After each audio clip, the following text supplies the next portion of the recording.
every places in Ilocos provinces had their own culture. Like what we have, the bayanihan, you can help person, you can help the families if they are in need. Some of the Filipino Ilocano languages was been converted into Spaniards. So the problem there is the very old languages or words or terminologies was already been covered by the new languages, which is the Spaniards. So if you go down deeper to the Ilocano languages, you will find out that Spanish terms was there. So I think there's a lot of opportunities, among other things, in our curriculum to teach how significant the Philippines has been to American culture.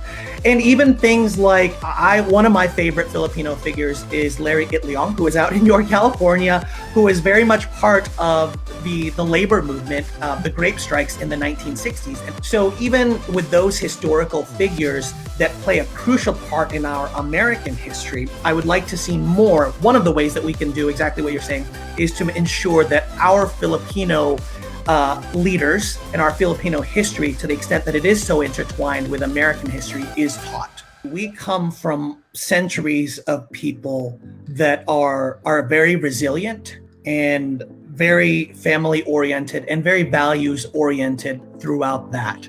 And we have come so far because of who we are, and we are with each other. So even though I have not met most of you that are watching, know that we are with you in spirit, and those values that we have that I think again are the best in the world is what will carry us through. Whether we are strangers or family members that know each other, we are all one. Representation is needed, and that's why I do what I do on So Jannelle. We elevate these stories to make sure that our people, our community, our children see somebody that they can relate to. It is so important for me that because so much blessings I have received, then you have to share. Okay, it's just a natural course of a human life. So in the Philippines, what, 50%, 40% are in dire poverty.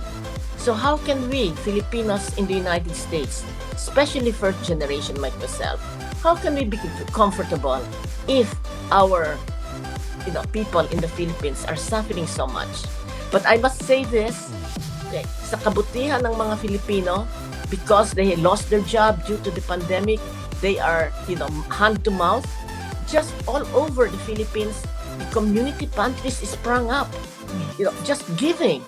That's why, thank God, we remain very maka-Diyos, makabayan, makatao.